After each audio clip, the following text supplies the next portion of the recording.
함께 사도신경 고백하심으로 오늘도 우리와 함께 하시는 하나님께 예배드리도록 하겠습니다. 나는 전능하신 아버지 하나님 천지의 창조주를 믿습니다. 나는 그의 유일하신 아들 우리 주 예수 그리스도를 믿습니다. 그는 성령으로 잉태되어 동정녀 마리아에게서 나시고 본디오 빌라도에게 고난을 받아 십자가에 못 박혀 죽으시고 장사된 지 사흘 만에 죽은 자 가운데서 다시 살아나셨으며 하늘에 오르시어 전능하신 아버지 하나님 우편에 앉아 계시다가 거기로부터 살아있는 자와 죽은 자를 심판하러 오십니다. 나는 성령을 믿으며 거룩한 공교회와 성도의 교제와 죄를 용서받는 것과 몸의 부활과 영생을 믿습니다. 아멘.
이제 교회 소식을 함께 나누도록 하겠습니다. 오늘 대면 예배 직후에 정기 당회가 있습니다. 주일 헌금은 계속해서 온라인 헌금으로 드리도록 하겠습니다. 이번 주 금요일, 둘째 주 금요일입니다. 금요 저녁 예배 7시 반에 드리도록 하겠습니다. 임시 공동회를 하려고 합니다. 신관 비전 센터 디자인 확정과 또 예산에 관한 설명을 들으시고 성도님들께서 판단하셔서 결정을 해주셔야 되기 때문에 임시 공동회를 갖도록 하겠습니다. 우리 정회원이 100명이 훨씬 넘기 때문에 일단 야외에서 농구장에서 모이도록 하겠습니다. 성경 공부 관련 교재들은 준비가 되는 대로 일단 카톡으로 계속 올려드리도록 하겠습니다. 그리고 앞으로 언제 성경 공부들을 다시 모일지 곧 결정해서 말씀드리도록 하겠습니다. 아내와 제가 목회자 대신방을 하고 있습니다. 식사는 준비해 주시지 않아도 되겠습니다. 간단한 티타임 중심으로 또 신방을 하도록 하겠습니다. 계속해서 형편이 어려운 성도님들께 우리 교회는 식료품과 생필품을 지원할 수 있습니다. 도움이 필요하신 분들 주저하지 마시고 그것은 부끄러운 일이 아닙니다. 교회의 도움을 받으시기를 바랍니다.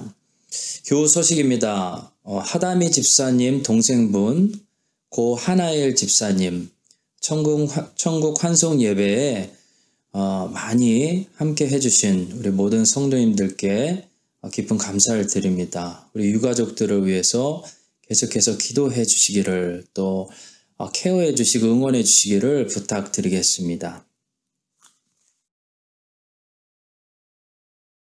하나님께서 오늘 우리에게 주시는 말씀은 창세기 23장 4절부터 9절 말씀입니다. 창세기 23장 4절부터 9절 말씀 우리 함께 합독하겠습니다. 나는 당신들 중에 나그네요 거류하는 자이니 당신들 중에서 내게 매장할 소유지를 주어 내가 나의 죽은 자를 내 앞에서 내어다가 장사하게 하시오. 해족속이 아브라함에게 대답하여 이르되 내 주여 들으소서. 당신은 우리 가운데 있는 하나님이 세우신 지도자이시니 우리 묘실 중에서 좋은 것을 택하여 당신의 죽은 자를 장사하소서. 우리 중에서 자기 묘실에 당신의 죽은 자 장사함을 금할 자가 없으리다. 아브라함이 일어나 그 땅 주민 해족속을 향하여 몸을 굽히고 그들에게 말하여 이르되 나로 나의 죽은 자를 내 앞에서 내어다가 장사하게 하는 일이 당신들의 뜻일진데 내 말을 듣고 나를 위하여 소알의 아들 에브론에게 구하여 그가 그의 밭머리에 있는 그의 막벨라 굴을 내게 주도록 하되 충분한 대가를 받고 그 굴을 내게 주어 당신들 중에서 매장할 소유지가 되게 하기를 원하노라 하매.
바쁘고 지치고 힘든 삶 속에 안식일을 주시는 주님, 복을 주신 하나님, 감사와 찬송을 드립니다.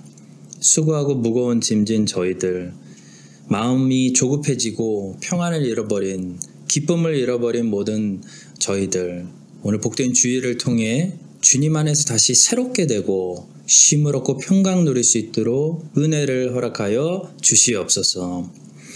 아브라함이 제단 쌓은 것처럼 저희들 하나님을 예배하고 하나님의 영광을 경험하면서 이 세상의 슬픔과 고난 다 이길 수 있는 힘을 얻을 수 있도록 주님 힘을 허락하여 주시옵소서.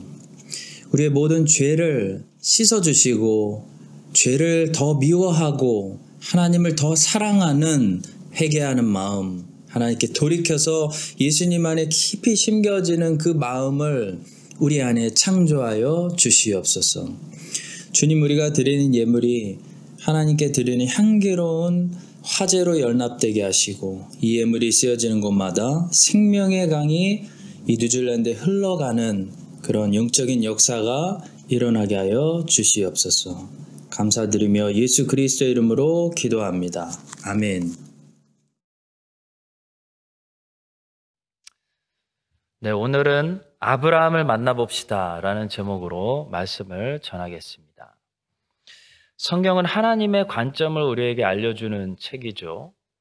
하나님의 관심은 어디 있는지, 하나님은 무엇을 중요하게 여기시는지, 하나님의 말씀은 하나님의 관점으로 기록되어 있기 때문에 우리의 생각과 부딪힐 때가 많습니다.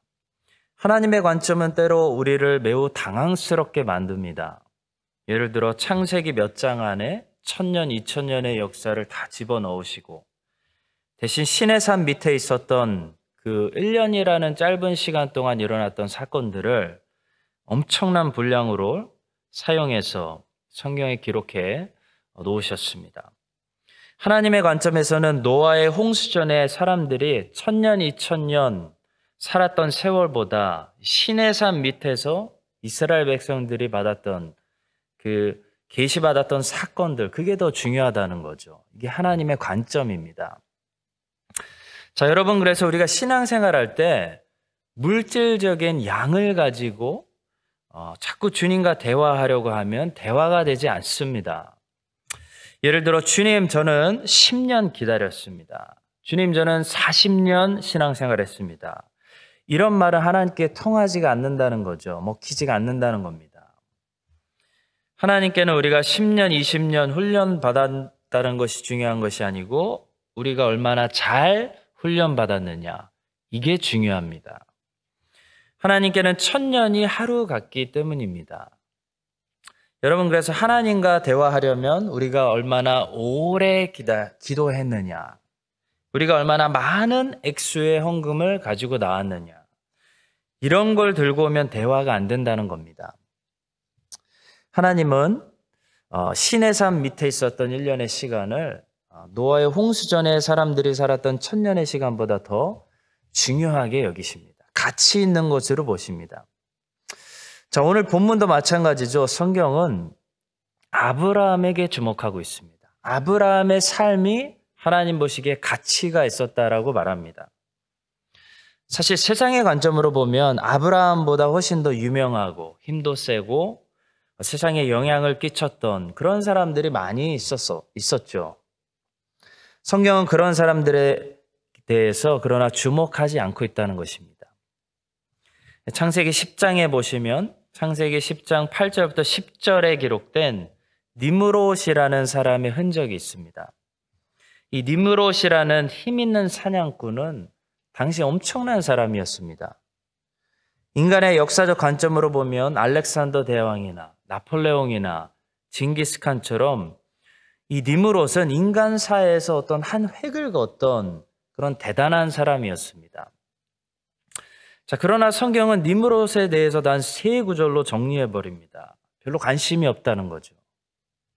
대신 성경은 당시 아무도 그의 존재를 몰랐던 장막에 거주하면서 여기저기 이동하면서 살았던 어떤 노인에 대해서 우리에게 아주 디테일하고 긴 이야기를 들려주고 있습니다. 자, 오늘도 세상은 니무롯 같은 사람들에게 관심이 많은데요. 오늘도 하나님의 관점은, 하나님의 관심은 니무롯에게 있지 않고 아브라함에게 있습니다. 믿음의 사람들에게 있다는 겁니다. 여러분, 오늘도 세상의 관점으로 보면 미국의 대통령, 뉴질랜드 총리, 대한민국에 정치하는 사람들, TV에 나오는 사람들, 영향력을 끼치는 문화 예술인들, 이런 사람들에게 세상은 온 관심을 집중하지만 하나님의 관심은요, 하나님의 초점은 믿음의 사람들, 아브라함에게 있다는 겁니다.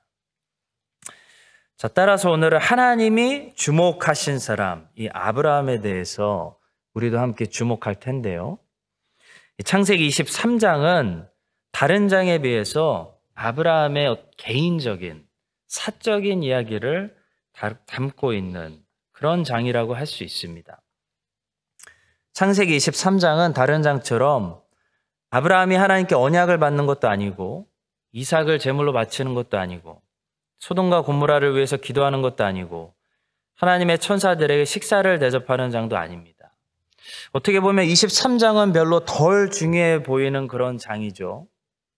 23장은 아브라함이 하나님과 대화했다는 그런 모습을 우리에게 한 번도 소개하고 있지 않습니다.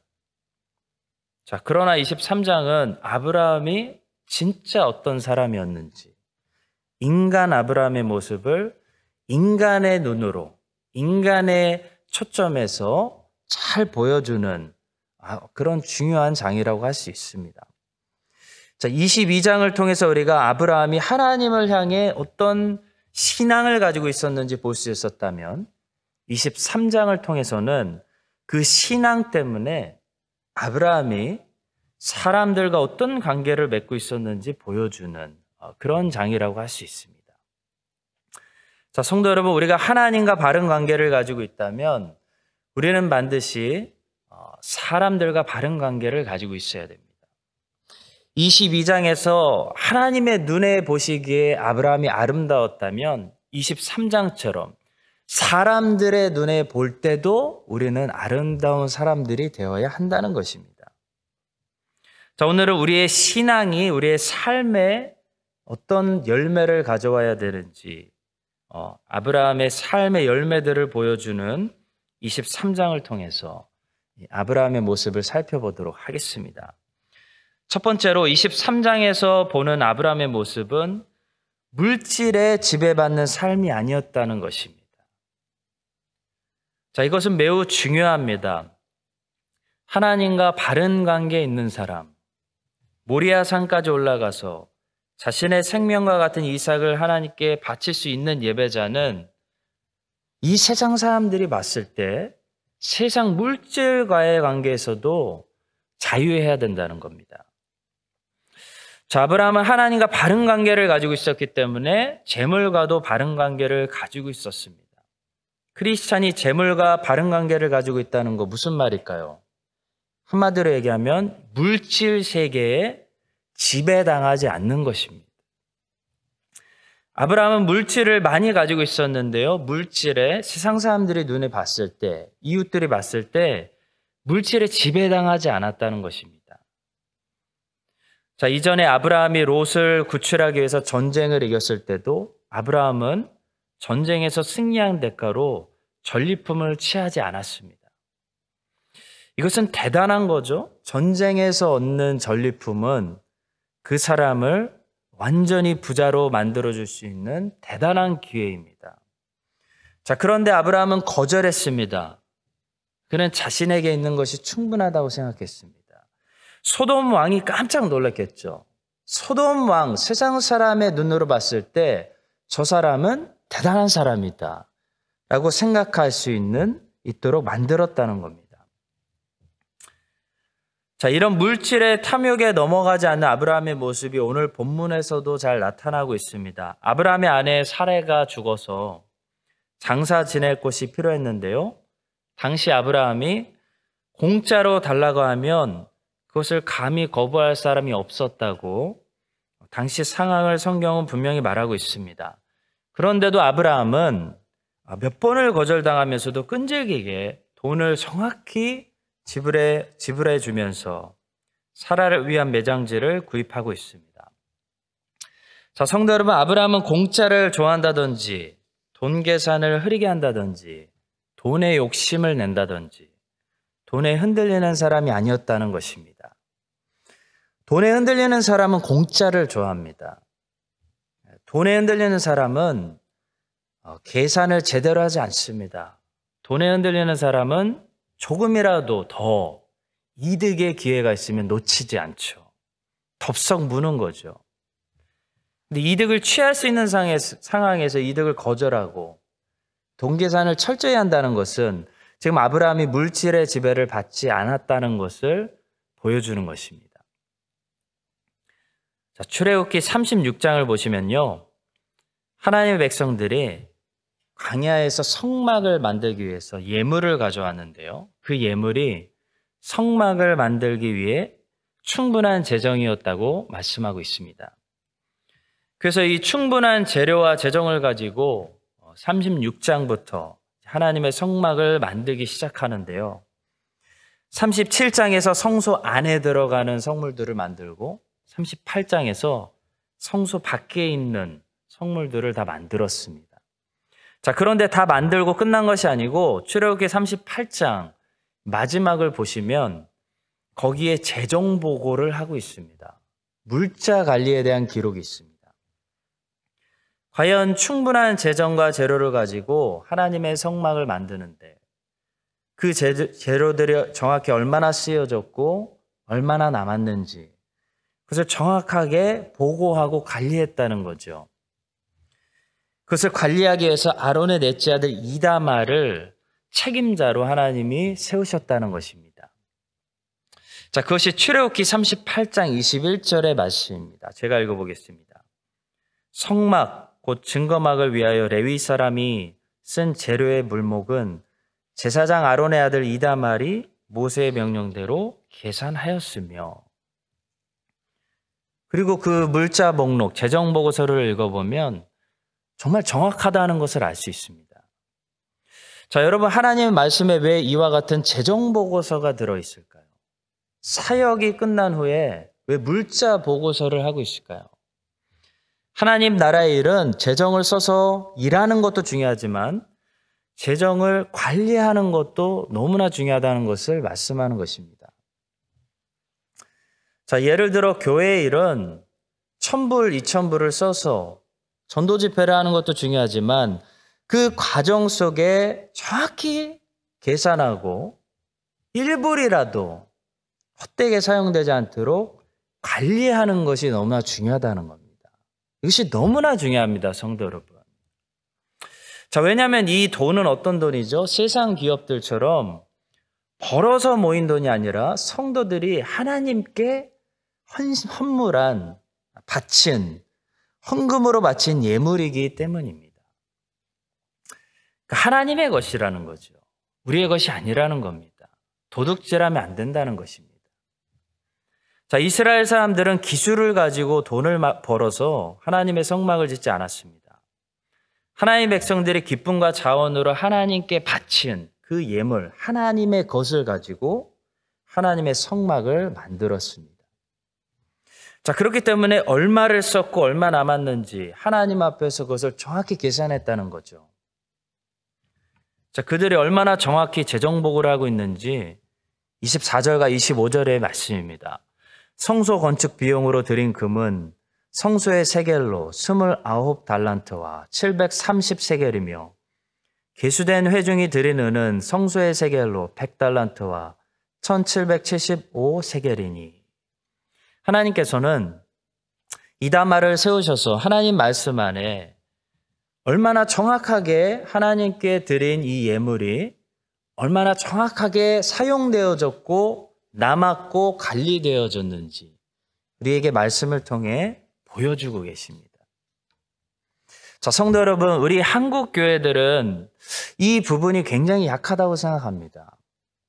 자, 우리 한국 교회 안에는 아직도 돈이 잘 관리되어지지 않기 때문에 여러 가지 사건, 사고들이 많이 일어나고 있는 뉴스들을 우리가 듣게 됩니다. 자, 하나님의 교회에 있는 재정은 각 부서에서 예산 확보를 했다고 해서 우리가 이제 내 마음대로 마음껏 써도 되는 그런 것처럼 생각하고 쉽게 써버린다든지 안 써도 되는데 쓴다든지 의미 없이 낭비하면 안 된다는 것입니다. 자, 그런 일들 솔직히 많이 일어나고 있습니다. 예산이 많이 남아있는데 새로운 회계 연도가 다가오니까 각 부서에서 남은 예산 억지로 갖다 쓰는 거죠. 자, 왜냐하면 다 안 쓰면 다음 회계 연도에 예산 줄어든다고 쓰는 겁니다. 자, 그리고 심지어 어떤 분은 남은 예산을 한 번에 쓸 수 없으니까, 목돈을 쓸 수 없으니까 그것으로 미리 바우처들을 사놓는 그런 분도 저는 봤습니다. 여러분, 이게 옳은 것일까요? 여러분, 성경이 이렇게 하라고 가르치고 있을까요? 음식을 할 때도 마찬가지입니다. 예를 들어 식사 예산비가 300불이 나올 것 같으면 최대한 정확히 계산해서 최대한 300불에 맞춰서 장을 보도록 노력하셔야 됩니다. 자, 만약에 생각보다 사람들이 적게 와서 음식을 300불 어치나 준비했는데도 100불 정도 어치의 음식이 남았다면 낭비하면 안 되니까, 하나님의 자녀들이 음식을 낭비하면 안 되니까 수고하신 분들이 성도들과 함께 서로 나누어가는 것은 괜찮습니다. 지혜로운 거죠. 자, 그러나 정확히 재정 보고를 해야 된다는 겁니다. 50명이 올 줄 알고 300불 어치 장을 봤는데 30명만 와서 100불 어치 음식이 남았습니다. 그래서 할 수 없이 100불 어치 음식은 수고한 성도들이 집으로 가져갔습니다.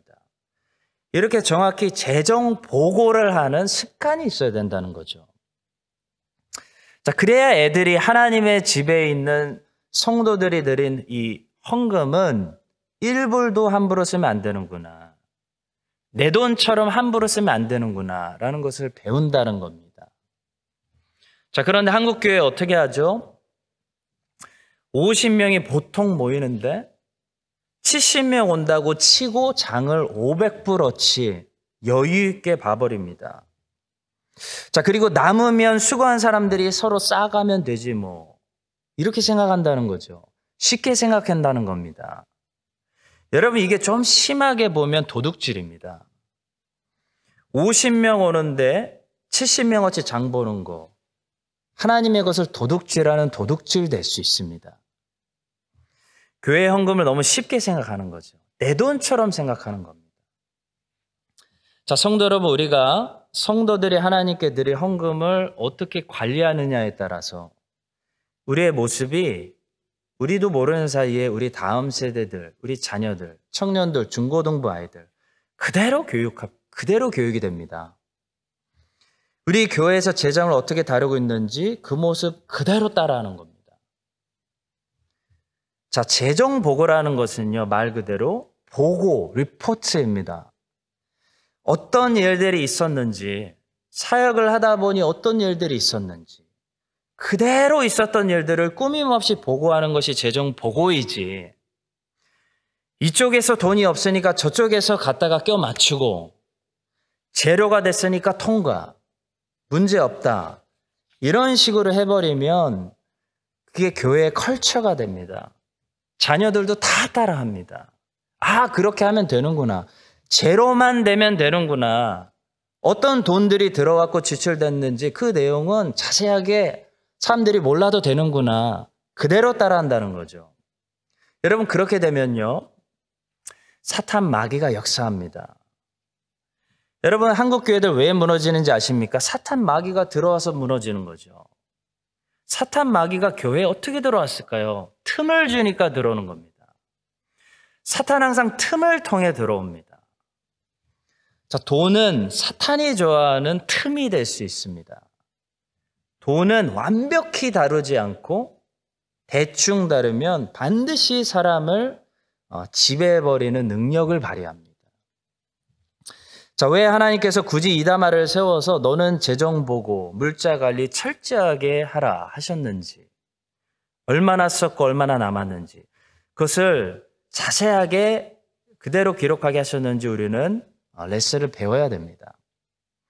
자, 돈에 넘어지는 목사님들 교회에 너무나 많습니다.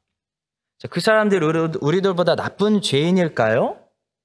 나쁜 죄인이어서가 아니라 스스로 자신을 유혹에 노출시켰기 때문입니다. 자, 크라이스트처치 한인장로교회 성도 여러분, 유치부부터 교회에 있는 모든 부서에게 말씀드립니다. 예산 넘어가도 되니까요.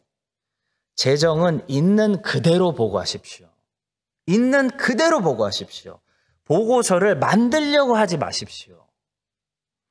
재정보고서는 일어났던 상황을 그대로 보고하는 것이지 이 돈을 갖다가 저기를 메꾸고 그래서 제로를 만드는 것이 여러분들의 목적이 아닙니다. 자, 사역을 하시다 보면 사역이 잘 안 돼서 하나님이 막으셔서 재정을 하나도 못 쓰고 그냥 넘길 수도 있는 거고요. 그러면 그 보고서에 그렇게 쓰십시오. 사역을 하려고 예산 잡아놨는데 사역을 하다 보니 기도하다 보니 아닌 것 같아서 그냥 안 했습니다. 또 사역을 하다 보면 3,000불로 예산을 잡았는데 하나님께서 은혜를 부어주시고 문을 더 활짝 열어주셔서 6,000불이 들어가야 될 때가 있다는 거죠. 있어야 정상입니다. 자, 그러면 교회 재정을 더 달라고 말씀하셔서 사역을 다 하시고, 자, 문제는 이거죠. 보고서에는 그것을 있는 그대로 기록하라는 겁니다. 보고하라는 겁니다. 온 성도들이 당시 상황을 알 수 있게끔 하라는 겁니다. 자, 일어난 상황을 있는 그대로 보고하는 것이 보고서지, 갖다 맞춰서 만들어내는 것이 보고서가 아닙니다. 자, 성도 여러분, 아브라함처럼 모리아산까지 올라가서 이삭을 하나님께 바칠 수 있을 정도로 하나님과의 관계가 분명한 사람은요, 본문에 나오는 아브라함처럼 세상 사람들이 봤을 때 이 세상의 물질과의 관계 속에서도 그 모습에 거짓이 없어야 됩니다. 여러분과 제가 오늘 아브라함을 통해 배우기 원합니다. 우리의 신앙이 하나님 앞에 하나님을 향한 우리의 마음이 순수한 것처럼 세상의 물질과의 관계 속에서도 투명하고 솔직하고 보여지는 것이 그냥 전부인, 보여지는 것 이상의 어떤 것이 없는 그런 순수한 성도들 우리 모두가 될 수 있기를 예수 그리스도의 이름으로 간절히 축원합니다. 자, 두 번째입니다. 본문에서 보여주는 아브라함의 모습은 섬기는 리더였다는 것입니다. 그는 섬기는 리더였습니다. 자, 가나안 사람들이 아브라함을 뭐라고 부르고 있는지 한번 자세히 보시기 바랍니다. 가나안 사람들이 해족속에 아브라함을 계속해서 주여, 주인님이라고 부르고 있습니다. 자, 그들은 아브라함을 자신들의 리더, 주인으로 생각했다는 거죠. 대단한 겁니다. 6절의 말씀입니다. 내 주여 들으소서. 당신은 우리 가운데 있는 하나님이 세우신 지도자이시니 우리 묘실 중에서 좋은 것을 택하여 자기 묘실에 당신의 죽은 자를 장사하소서. 우리 중에서 자기 묘실에 당신의 죽은 자 장사함을 금할 자가 없으리이다. 자, 가나안 사람들이 계속해서 아브라함을 주여라고 부르고 있고 당신은 하나님이 세우신 지도자입니다. 그렇게 인정하고 있고 아브라함이 선택한 것을 감히 금할 자가 우리 중에 없습니다라고 지금 말하고 있다는 겁니다. 대단한 거죠. 여러분, 여기까지만 들어보면 야, 아브라함이 왕이었나 보다. 정말 왕같이 들립니다. 자, 그런데 그 다음 구절 성경은 아브라함의 겸손한 모습을 보여줍니다. 7절입니다. 아브라함이 일어나 그 땅 주민 해족속을 향하여 몸을 굽히고 12절에서도 반복합니다. 아브라함이 이에 그 땅의 백성 앞에서 몸을 굽히고 한 번도 아니고 계속해서 해족속을 향해서 겸손하게 몸을 굽히는 아주 예의를 갖추고 친절한 먼저 밑으로 들어가는 그런 아브라함의 모습을 보게 됩니다. 그래서 아브라함은 왕이 아니라 종이었구나 라는 사실을 알게 됩니다. 자, 성도 여러분, 왕하고 리더는 다릅니다. 왕은 사람들이 두려워서 따르지만 리더는 사람들이 두려워서 따르는 것이 아니라 사람들이 존경해서 따릅니다. 자, 그것이 리더십입니다. 아브라함에게는 이런 리더십이 있었다는 겁니다. 자, 본문에 드러나고 있는 이 헷족 속과 아브라함의 관계를 살펴보면 헷족 속 사람들은요, 아브라함을 진심으로 존경하고 있습니다. 여러분, 존경심이 두려움보다 훨씬 더 강합니다. 두려움이 한 1마일 정도 따라오게 만들 수 있다면 존경심은 10마일 이상을 따라오게 만들 수 있습니다. 자, 우리 크리스찬들이 아브라함을 통해 배우고 세상에서 가져야 할 것은 두려움이 아니라 존경심입니다.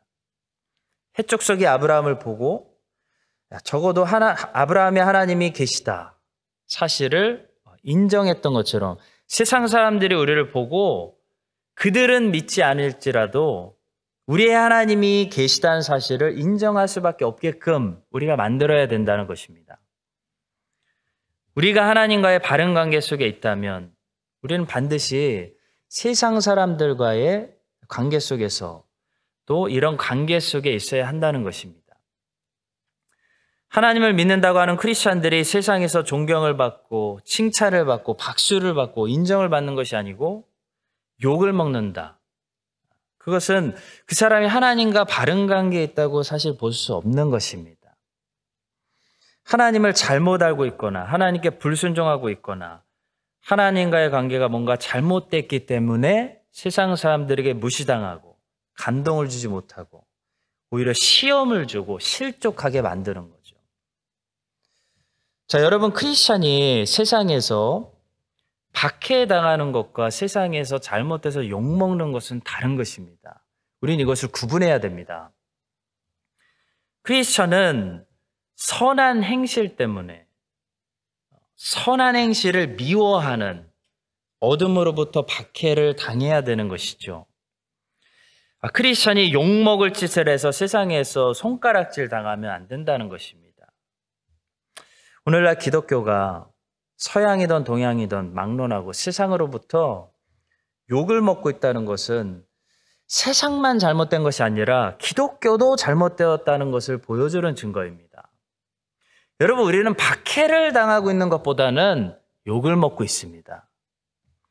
자, 물론 세상이 악하기 때문에 우리가 박해당하는 면도 있습니다. 자, 그것은 오히려 영광스러운 고난이죠. 더 많이 당해야 되는 고난입니다. 자, 그러나 분명히 크리스찬들이 더 부끄러운 짓을 하고 모범이 되지 못하고 세상 사람들보다 더 나쁘기 때문에 세상 사람들이 실족하고 실망해서 손가락질한다면 우리는 박해당하고 있는 것이 아니라 욕먹고 있는 것입니다. 성도 여러분, 아브라함은요, 헷족 속에게 존경받고 있었습니다. 헷족 속 사람들의 눈에 봤을 때 아브라함의 삶이 모범적이었기 때문입니다. 여러분, 세상 사람들이 잘하는 특기가 있는데요. 진짜 신앙인과 가짜 신앙인을 금방 알아본다는 겁니다. 그냥 교회만 다니는 사람, 종교 생활하는 사람, 세상 사람들도 우습게 생각합니다. 우리가 진짜 진지하게 예수님을 믿는 삶을 보여주면요. 예수 믿으라고 안 해도 우리의 삶 자체가 예수님의 증거가 되기 때문에 죄인들의 우리를 보고 거룩한 부담을 느끼고 함부로 하지 못하고 피하게 되어 있습니다. 자, 어떤 크리스찬에게 어렸을 때부터 자란 오랜 친구들 몇 명이 있었는데요. 그중에 제일 친한 친구가 불교 신자였답니다. 근데 그 크리스찬이 한 번도 교회 오라는 소리를 안 했답니다. 한 번도. 근데 그 친구가, 불교 신자 친구가 이 크리스찬 친구만 만나면 자기가 먼저 자백한답니다. 교회 다음에 갈게. 좀 더 나중에 갈게. 여러분, 이게 크리스찬의 영적인 리더십이라는 거죠. 말 안 해도 자석처럼 따라오는 겁니다. 자석은 끌리는 거죠, 여러분. 자석은 끌어당기는 힘이 있습니다. 크리스찬은 자석처럼 끌리는 사람들이 돼야 됩니다. 뭔가 끌리는 게 있어야 된다는 거죠. 아브라함은 주변 사람들이 알아서 그를 하나님이 세우신 지도자라고 불렀습니다. 아브라함은 자기 스스로 한 번도 리더가 되려고 하지 않았을 것입니다. 사람들 앞에서 몸을 굽히는 아브라함의 모습을 보면 알 수 있죠. 아브라함은 리더십에 관심이 없었습니다. 근데 사람들이 그를 리더라고 이미 알고 있었다는 겁니다. 아브라함의 삶이 믿지 않는 사람들에게 뭔가 끌림을 주는, 호감을 주는 그런 모범적인 삶이었기 때문입니다. 성도 여러분, 우리가 예수님을 제대로 믿으면 신자는 세상에서 자연스럽게 리더가 됩니다. 사람들을 길이요 진리요 생명 되시는 예수 그리스도께 인도하는 사람들이 된다는 거죠. 그런 자석 같은 사람들을 끌어당기는 리더십은 어디서 나올까요? 삶의 모범에서 나옵니다. 삶이 모든 면에서 사용하는 언어부터, 이 옷 입는 것부터, 외모를 단정하게 꾸미는 모든 면에서 모범적이면요, 사람들이 존경하게 되고, 존경심이 세상 사람들을 끌어당기는 리더십이 된다는 것입니다. 자, 아브라함은 이것을 가지고 있었습니다. 여러분과 저도 우리 각자의 삶의 현장에서 모든 면에 모범을 보이며 선하게 살아갈 때 세상 사람들이 우리를 보고 감동을 받고, 우리의 가정을 보고 감동을 받고, 우리의 부부관계를 보고 감동을 받고, 우리 자녀들을 보고 감동을 받고, 우리에게 존경심을 갖게 되고, 그 존경심이 세상 사람들을 끌어당겨서 길이요 진리요 생명 되시는 예수 그리스도께 우리가 인도할 수 있는 영적인 리더들이 되시기를 간절히 기도하고 소원합니다. 자, 마지막 짧게 세 번째는 하나님과 바른 관계를 가지고 있었던 이 아브라함은 세상하고도 바른 관계를 가지고 있었다는 겁니다. 하나님의 자녀가 세상하고 바른 관계 속에 있다. 그게 무슨 말일까요?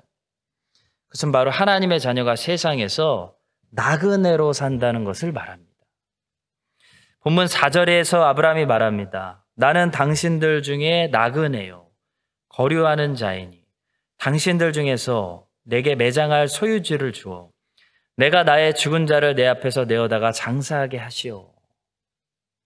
여러분, 우리가 하나님과 바른 관계에 있다는 거 어떻게 알 수 있을까요? 세상과 나와의 관계를 보면 알 수 있습니다. 여러분, 세상과 여러분들의 관계는 어떤 관계인가요?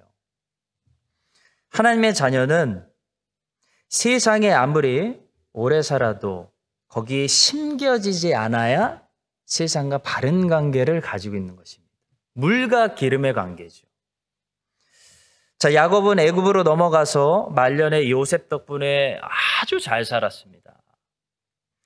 근데 야곱이 죽을 때 보니까 지팡이를 의지하고 있습니다. 야곱이 지팡이를 의지하고 있었다는 건 뭐죠? 그가 그 땅에서 나그네로 살았다는 것을 말합니다. 야곱은 애굽에 심겨지지 않았다는 겁니다. 애굽이 야곱을 아무리 심으려고 해도 안 심겨졌다는 겁니다. 야곱은 애굽을 지나가는 땅으로 여기고 살았습니다. 여러분, 뉴질랜드 와보니까 여기 정말 좋은 땅 맞습니다. 정말 좋아요. 그중에 크라이스처치는 아주 특별한 땅 같습니다. 코로나도 여기 오면 번식을 안 하는 거 보니까 정말 놀랍습니다. 자, 그러나 여러분, 이렇게 좋은 도시도 우리가 영원히 살 곳은 아니라는 겁니다. 우리는 여기서 지팡이를 들고 떠날 준비를 하는, 본향을 사모하는 나그네들로 살아가야 한다는 것입니다. 그래야 사실 여기서 더 잘 살 수 있습니다. 여기서 뿌리박고 영원히 살려고 하면요, 더 못 살아요. 나그네로 살아야 더 잘 살 수 있습니다. 자, 하나님의 자녀는 세상에 아무리 오래 살아도 세상과 섞이지 말아야 됩니다.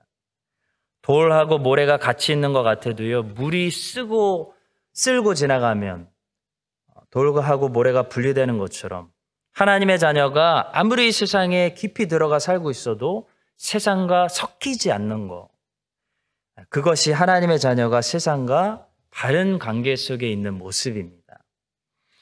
아브라함은 가나안 땅에 살았지만 가나안 땅과 섞이지 않았습니다. 그는 가나안 땅과 어울리지 않는 사람이었습니다. 그는 하늘나라와 더 어울리는 사람이었습니다. 여러분, 아브라함이 가나안 땅에 섞이지 않았다는 것은 그가 그 땅에 문화에 젖어 있지 않았다는 것을 말합니다. 그게 구체적인 모습입니다. 성도 여러분, 우리가 살고 있는 이 세상, 이 세대와 섞여 있는가? 어떻게 알 수 있죠? 이 세대의 문화가 나를 지배하고 있는지 점검해 보면 알 수 있습니다. 자, 아브라함은 가나안 땅의 문화에 지배받지 않았다는 거죠. 아브라함은 하나님의 말씀에 지배를 받고 살았습니다. 그것이 아브라함이 우리에게 보여주는 삶이고, 여러분과 제가 오늘도 이 땅에서 살아가야 하는 하나님의 자녀의 삶의 모습입니다. 사랑하는 성도 여러분, 하나님과 바른 관계에 있다는 것은, 하나님과 바른 관계에 있다고 하는 사람이 세상과 섞여버리고 세상 사람들에게 손가락질 당하고 세상의 물질에, 이 물질 세상에 중독되고 노예가 되어버린다는 것은 한 가지를 말해줍니다. 그 사람은 지금 하나님과 바른 관계에 있지 않다는 겁니다. 바른 관계에 있지 않습니다. 바른 관계에 있다면 세상과의 관계에서도 변화가 일어납니다. 자, 본문에서 하나님은 한 번도 아브라함에게 나타나시지 않았습니다. 23장에서 하나님은 아브라함에게 나타나시지 않습니다. 그러나 아브라함이 하나님과 바른 관계에 있다는 거 어떻게 알 수 있죠? 아브라함이 다른 것들과 바른 관계에 있기 때문에 우리가 알 수 있습니다. 아브라함의 삶의 모습이 그가 살아계신 하나님과 함께 있다는 것을 충분히 증거하고 있기 때문입니다. 자, 여러분과 저도 우리의 삶의 모습에서 살아계신 하나님의 모습이 세상에 말하지 않아도 증거되는 그런 거룩한 자녀의 삶을 살아갈 수 있게 되기를 예수 그리스도의 이름으로 간절히 축원합니다. 기도하겠습니다. 아브라함처럼 우리 모두도 먼저 하나님과 바른 관계를 맺기 소원합니다. 모리아산에 올라갔던 이 아브라함의 믿음과 아브라함의 순종이 우리에게 있게 하여 주시고, 그 믿음이 우리의 삶의 열매를 맺어서 우리의 삶의 모습이 변화되어 세상 사람들을 감동시키고 물질에 지배받는 것이 아니라 잘 관리하는 지혜로운 청지기가 되며 이 땅에서 증인의 삶을 살되 나그네로 살면서 이 땅에 섞이지 않는 구별된 자녀 될 수 있도록 하나님 우리 모두를 오늘도 도와주시옵소서. 오늘도 우리를 인도하시는 예수 그리스도의 이름으로 기도합니다. 아멘.